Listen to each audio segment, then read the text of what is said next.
Today we're talking about a show that's at the top of its game after almost 20 years on the air, South Park, specifically season 19. Woo, woo, woo! You hear that? That's the sound of 2015 pulling you over, people. Suck it!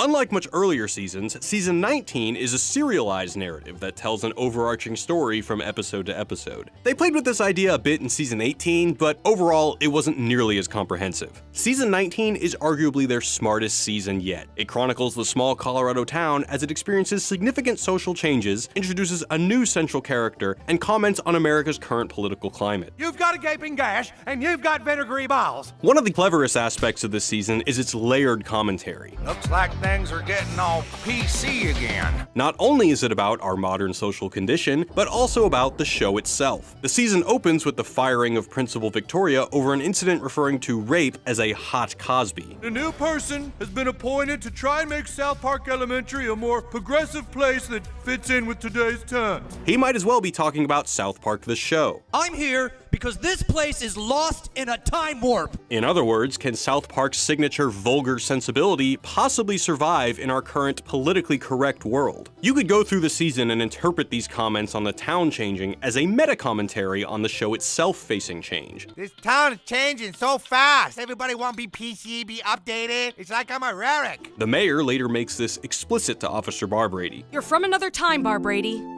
and the last thing that needs to go. The newsmen are constantly droning on about noticing changes to the town, and Mr. Garrison, himself a fountain of unbridled profanity, returns to South Park to save it from these changes. What the Sam hell is going on? But what's the deal with the PC plotline? One might be satisfied with the explanation that it's Trey Parker and Matt Stone taking a dump on liberal politics as they've done in the past. The two have espoused their libertarian leanings in interviews before, but they often evade a simple left-right divide. If you felt slightly lost in this connection between ads, PC culture, and gentrification, you're not alone, but find solace because we've got an idea, and it all starts with neoliberalism. We would like to give you $26 million.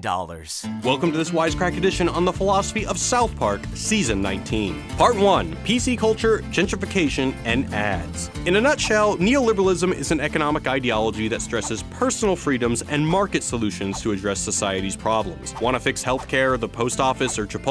Let the market take care of it. Or as philosopher Henry Giroux puts it, the tenets of neoliberalism are 1. Consumerism is the most important duty as a citizen, 2. Individual freedoms trump public freedoms, and 3. All public social issues are addressed on a private level. Neoliberalism neatly ties together 3 seemingly disparate themes in the show: gentrification, PC culture, and advertising, which leads us to one of the best lines of the season. What is PC but a verbal form of gentrification?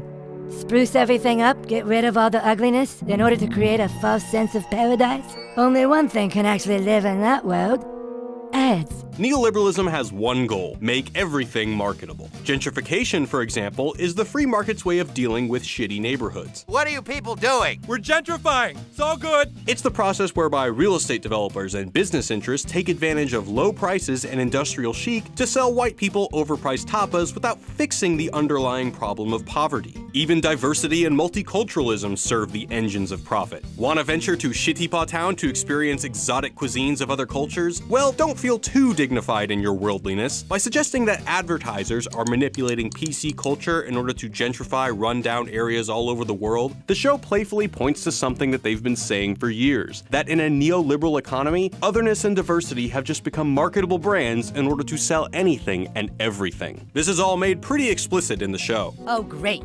So now ads are using PC for their own gains? That's a new low. One might say that the ads are a stand-in for the grossly inhuman forces of neoliberal capitalism. And now, the ads have taken the next step in their evolution. They have taken human form. Ready to assimilate or destroy everything and everyone in its path, but always behind the scenes and barely noticeable. Leslie and PC principles stir up an anxiety. What if my friend, family, or beloved TV shows are just ads or sponsored content? What if I'm an ad? What the hell's going on, bro? In a world permeated by advertising, how can we know what ideas are truly our own, rather than planted by clever commercials? What makes the ads so dangerous is their ability to cover up the reality of the situation, to distract us. In the end, as Nathan says, it's only ads that can live in this world. Reduced versions of ourselves, of cultures that can be neatly packaged and sold. Cultures of social acceptance that are more of a brand than actual tolerance. Gay pride parades sponsored by TD Bank, or real standards of beauty sponsored by Dove. Because who needs real revolution when there's a clever hashtag?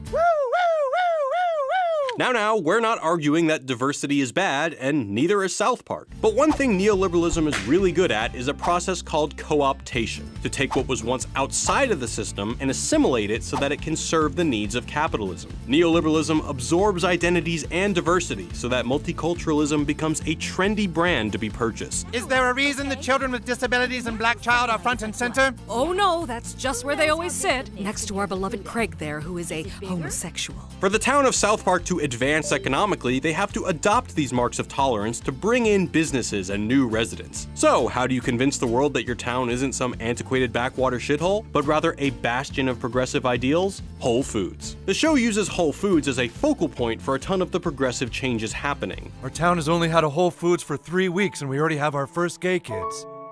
So cool. When the town thinks Craig and Tweek are gay, Whole Foods serves as the setting where everyone congratulates Craig's dad on the news. Randy even credits Whole Foods for their new police-free environment. We've only had a Whole Foods for a month and already we don't need cops. So cool. Whole Foods has ceased to be a place where we can buy organic food and instead becomes a set of lofty ideals that we buy into every time we purchase that $6 bottle of asparagus water. That kind of branding is good not only for Whole Foods, but for television. Here, the meta-commentary gets pretty explicit again. People shower Craig and Tweek with money for being gay. The message is clear. The spectacle of inclusion is good for business. The episode ends with a crowd of voyeurs watching Craig and Tweek through a window, raising the question of whether the affirmation is for them or for the viewer. In the new neoliberal economy, the spectacle of inclusion is sold just like any other commodity. We fork over some cash, and in return, we get a healthy dose of self-righteousness. Slovenian theorist and curmudgeonly mountain troll Slavoj Žižek thinks that modern political systems can be much more dangerous than they were in the days of yore because they're just so dang pleasant. In the face of dictators, bad bosses, or the KKK, it's easy to point a finger and say, hey, that's the bad guy. Fuck him. In other words, this, And then after we fucked every last one of them to death, we build a big wall. is easier to hate than this. Hello, ladies. Thanks for coming to our event. Hi. We're just tired of the way people with disabilities get treated. Can I get you some alcohol? Being a PC bro is still about getting laid and wasted, but now they have a pleasant facade to hide their real motivations. I've joined a social awareness group. Zizek describes political correctness as just a form of self-discipline which doesn't really allow you to overcome racism, misogyny, and so on. If PC culture is dangerous, it's because it's just a nice paint job over the same old discriminatory reality. We'll keep the existing structures, but add brick walkways and some quaint white lights. There's no longer a clear villain to rally against, just self-satisfying acts of social justice. The new progressive world of South Park is one where people regularly blow hundreds of dollars at Whole Foods, but are expected to feel good because they donated $1 to charity. Never mind the wasteful excess of your grocery list, you can wash yourself of the guilt with a token gesture of charity. $26 in filet mignons and $1 for hungry kids around the world. On the one hand, we have those who criticize neoliberalism but don't actually do anything about it. On the other, we have those who actively oppose it. Zizek argues that this kind of Whole Foods-style charity is the perfect marriage between these two camps, between inaction and action. You don't actually have to change the world. Change and rebellion become another commodity. Criticism is perfectly disarmed because you can be a good neoliberal consumer and still feel like you're fighting against it. Zizek argues that rebelling against the system is tolerated, even promoted, so long as it stays within the acceptable bounds. He uses the term interpassivity, which denotes the practice of doing things not in order to achieve something. Political correctness, he says, fits the formula of let's go on changing something all the time so that globally things will remain the same. Of course, South Park attacks the very heart of this hypocrisy. Spare a dollar? No, I don't. I'm sorry. Thank you. God damn it, ew. The town's real feelings about the poor are brought to light when Whole Foods gets surrounded by the homeless. I didn't bust my ass to gentrify this part of town to have it overrun with homeless people. It's not just economic hypocrisy that South Park targets. Multiculturalism becomes a kind of badge to wear, to buy into, rather than a real political project. What do you want? Now look, not all cops are racist, trigger-happy assholes. Really? I'll bet you don't even know what farm to table means. The denizens of South Park are still just as ignorant, but now know the benefits of feigning knowledge of other cultures. You know, a lot of people think that Asians decide who's gay and who's not.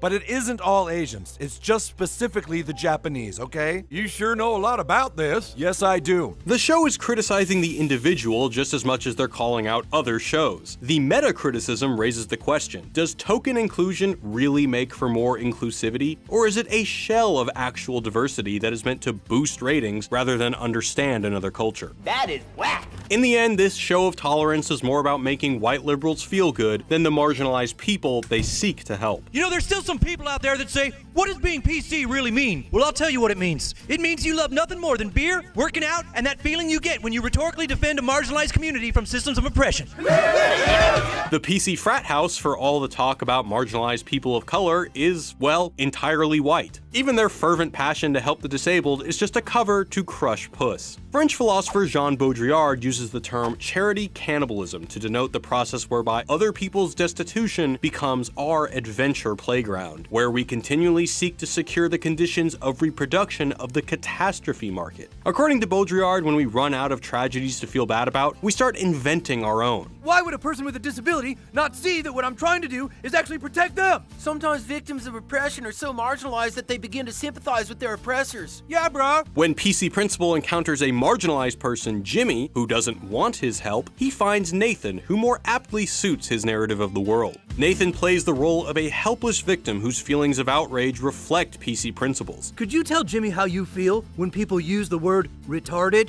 It hurts my feelings because I feel bad.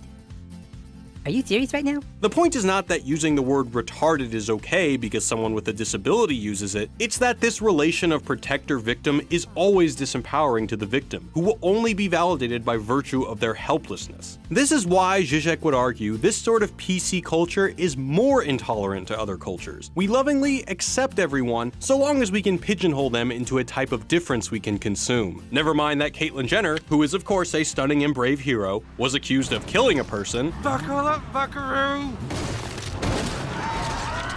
and is critical of gay marriage. It's always been a man and a woman. It's much easier to congratulate ourselves as a society by plastering her on Vanity Fair. It's simple, it's consumable, it sells. Part 2, Safe Spaces and Narcissism. I should probably clarify here that people throw around the term political correctness and safe space in an entirely vague and not very helpful way. On the one end, you have some guy for whom every social interaction resembles a 12-year-old who just learned the N-word on Xbox Live. There's only one immigration policy that I believe in, and that's fuck them all to death. On the other end, you have people who confuse social justice for wanting to live in a bubble where nothing bad happens and terrible things like slavery never existed.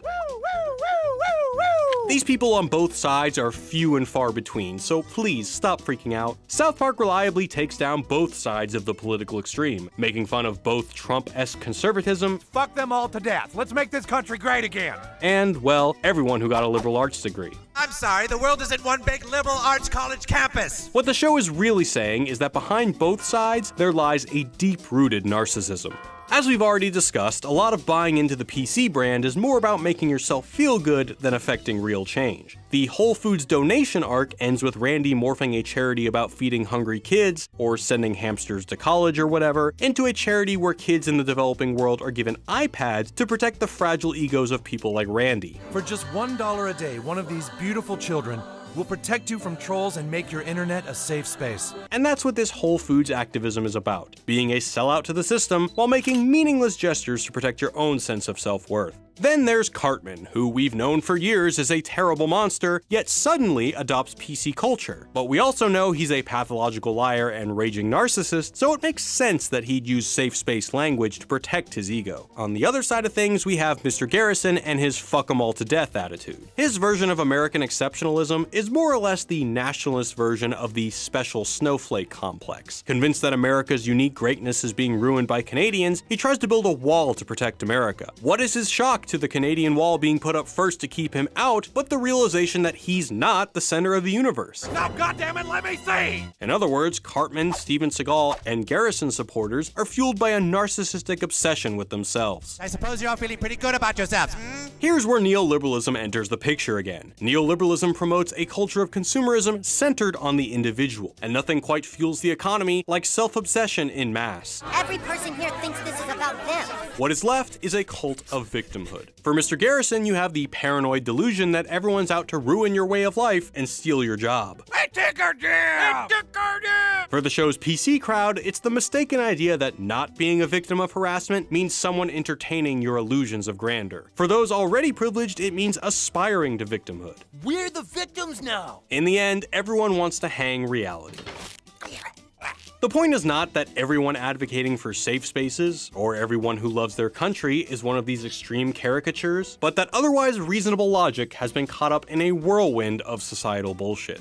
Conclusion. The creators of South Park probably don't hate every aspect of PC culture, but the shallow versions of it propagated in the mainstream media. Your species took PC and twisted it for evil purposes. After all, PC Principal has a sort of redemption. After learning he's been manipulated by ads, he goes on a rampage, murdering all the inauthentic PC bros. Creators Matt Stone and Trey Parker are also acutely aware of their own privileged position, nodding to this in the show. We're two privileged straight white boys who have their laughs about things we never had to deal with. And the finale makes it explicit that PC Principal is here to stay, with Stan commenting, This is gonna be really hard. because, well, it is. Not wanting to seem like a bigot while avoiding the trappings of phony inclusion is really hard. Caitlyn Jenner is a hero.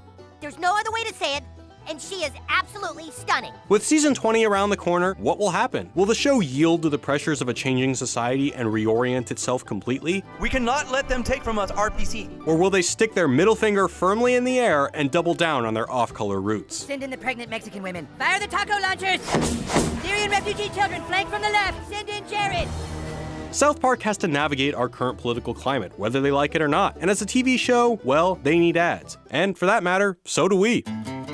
This video is sponsored by Squarespace. Squarespace has made it easy for anyone to make a beautiful website, and they're giving you 10% off your first order when you use the offer code Wisecrack. With templates and easy-to-use tools, Squarespace has made it simple to create the website you want. Not convinced? Sign up today and you'll get a free 14-day trial so you can see for yourself.